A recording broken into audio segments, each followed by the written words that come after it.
कल्कि मूवी की शुरुआत का ये सीन तो आपको याद ही होगा, जिसमें अश्वत्थामा एक घास के तिनके को ब्रह्मशिरा में बदल देते हैं और उत्तरा के गर्भ की तरफ भेज देते हैं ताकि पांडवों के वंश का अंत हो जाए।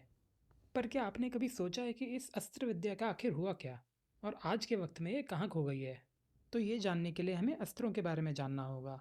तो संस्कृत में अस्त्र का अर्थ होता है एक दिव्य शस्त्र। इन अस्त्रों का इस्तेमाल महाभारत और रामायण में कई बार किया गया है। इन अस्त्रों का कई धनुर्धरों द्वारा इस्तेमाल किया गया है, जैसे कि परशुराम, श्री राम, लक्ष्मण, इंद्रजीत, रावण, भीष्म, द्रोण, कर्ण, अश्वत्थामा और अर्जुन। तो प्राचीन समय में दो प्रकार के हथियार होते थे। शस्त्र, जैसे कि कोई भौतिक हथियार जैसे तीर, भाला, तलवार। और दूसरा अस्त्र।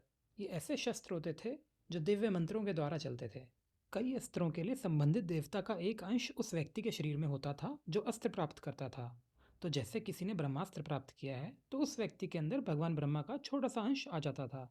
इसीलिए एक अस्त्र प्राप्त करने के लिए किसी भी देवता को प्रसन्न करना होता था। उदाहरण के रूप में ब्रह्मास्त्र ब्रह्मा जी को प्रसन्न करके प्राप्त किया जाता था, पशुपतास्त्र भगवान शिव को प्रसन्न करके, और वैष्णवास्त्र भगवान विष्णु को प्रसन्न करके प्राप्त होता था। दिव्य अस्त्रों को आमतौर पर तीरों में स्थापित किया जाता था, हालांकि ये किसी चीज़ के साथ भी इस्तेमाल किए जा सकते थे। जैसे कि हमने वीडियो की शुरुआत में बताया था कि कैसे अश्वत्थामा ने ब्रह्मास्त्र एक घास के तिनके से चलाया था।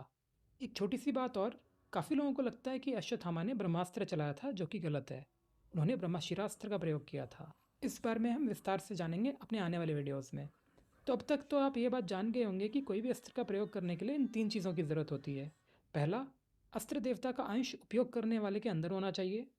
अस्त्र के लिए मंत्र, और कोई भी फिजिकल ऑब्जेक्ट जैसे कि धनुष, तीर, लकड़ी या फिर घास का वो एक तिनका।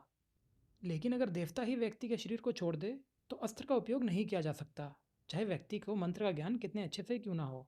अब हम आते हैं कि इस अस्त्र विद्या का आखिर हुआ क्या और आज के समय में ये कहाँ खो गई है।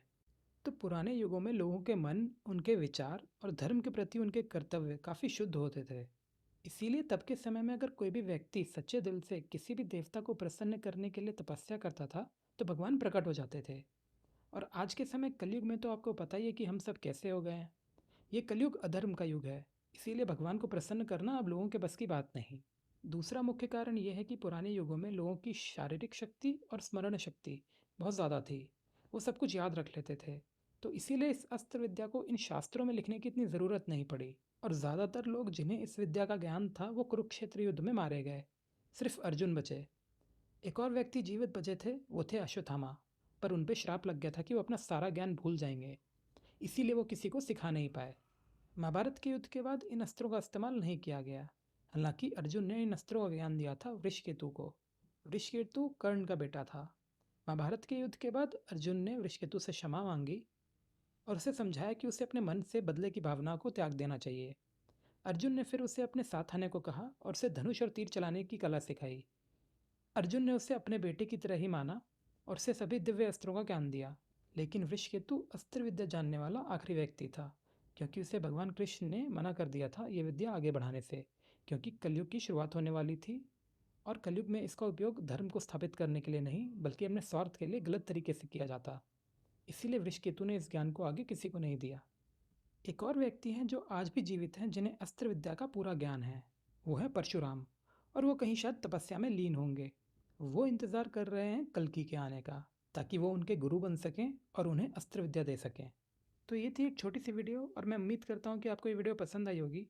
आगे आने वाली वीडियो में हम बताएंगे आपको कि रामायण और महाभारत में कब कब और किसके द्वारा इन दिव्य अस्त्रों का इस्तेमाल किया गया था।